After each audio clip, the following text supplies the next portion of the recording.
பிரபல நடிகரும் காமெடியனுமான ரோபோ சங்கர் அவர்கள் இன்னைக்கு உயிரிழந்துட்டாருங்க. சற்று நேரத்துக்கு முன்னாடி நியூஸ் கேட்டதுலேருந்து ஒரு மாதிரி மனசே சரியில்லை. அவருக்கு ஜஸ்ட் 46 இயர்ஸ் ஓல்டு தாங்க ஆகுது. அவர் ஒரு 46 வயசு தான். அவர் வந்து ரீசண்டாக டாப்பு குக்கு டூப்பு குக்குல கூட வந்திருந்தார். அவர் தான் ஃபஸ்ட் ஆனால் எலிமினேட் ஆனார். அவர் கடைசியாக சொன்ன வார்த்தை என்னென்னா, அன்புக்கு மட்டும்தான் நான் அடிமை, இங்கே எல்லாரோட அன்பையும் மொத்தமாக எடுத்துகிட்டு போகிறேன், ஆனால் திரும்பவும் வருவேன். இதுதான் அவரோட கடைசி வார்த்தைகள். டாப்பு குக்கு டூப்பு குக்கில் அது நடந்து 1 வீக்கு கூட ஆகலை. அவர் உயிரோடு இல்லைன்னு டைஜஸ்டே பண்ணிக்க முடியல. ஆக்சுவலாக வந்துட்டு செப்டம்பர் 18 அன்னைக்கு ஷூட்டிங் போயிருந்திருக்காரு. அதில் தான் அந்த செட்டில் தான் அவர் கொலாப்ஸ் ஆகிருந்திருக்காரு. லிவர் அண்ட் கிட்னி ப்ராப்ளம்னால அவர் உயிரிழந்திருக்காரு அப்படின்னு சொல்லிட்டு நியூஸ் வருது. ஒரு 1 இயருக்கு முன்னாடி கூட ஜாண்டிஸ்லேருந்து அவர் மீண்டு வந்தாருங்க. அவர் வந்து பயங்கர இழைச்சிருந்தார், ஆனால் மீண்டு வந்தார். கேட்கவே மனசு ரொம்ப கஷ்டமாக இருக்குது. திரு ரோபசங்கர் அவர்கள் இறந்ததை வந்து ஒன்லி 46ங்க. என்ன நடக்குது உலகத்தில்? ஏன் எல்லாரும் சீக்கிரம் செத்து போகிறாங்க? ஒன்றுமே புரியல.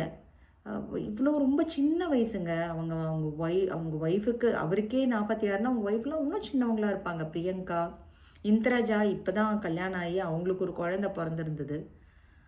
ரொம்ப கஷ்டமாக இருக்குது.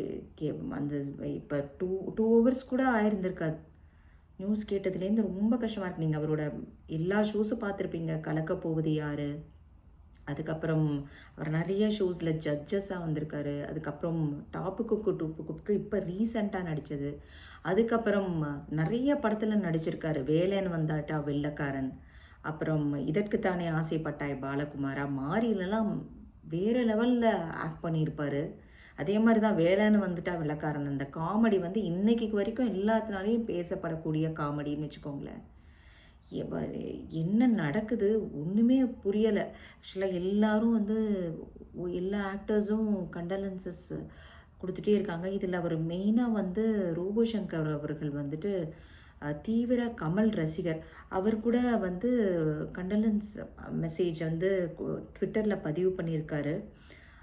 ரோபோ சங்கர், ரோபோ புனைப்பெயர்தான், என் அகராதியில் நீ மனிதன், ஆதலால் என் தம்பி, போதலால் மட்டும் என்னை விட்டு நீங்கி விடுவாயா நீ, உன் வேலை நீ போனாய், என் வேலை தங்கிவிட்டேன், நாளை எமக்கென நீ வெற்றி சென்றதால், நாளை நமதே. இது அவர் கமலஹாசன் வந்து இம்மீடியட்டாக பதிவு பண்ணியிருக்காரு அவருக்குன்ட்டு. ஏன்னா ரோபோ சங்கர் அவர்கள் வந்துட்டு பயங்கர தீவிர கமல் ரசிகர்.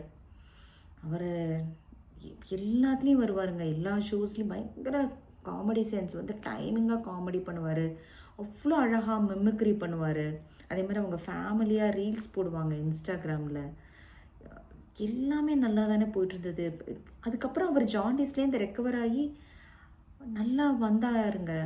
டாப்புக்கு கூட என்னால் நம்பவே முடியல. என்ன உலகண்டா இது, சே அப்படின்னு இருக்கு.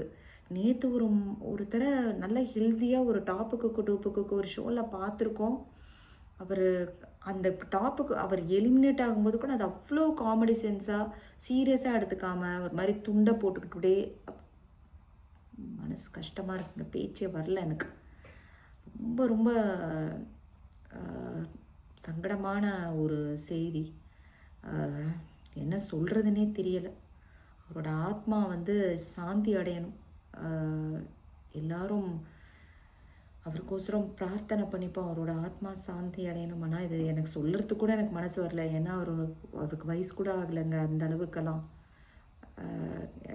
அவர் சாகக்கூடிய வயசே, நம்ம அவரை இழக்கக்கூடிய வயசே அவருக்கு இல்லை. மனசு ரொம்ப வேதனையாக இருக்குது.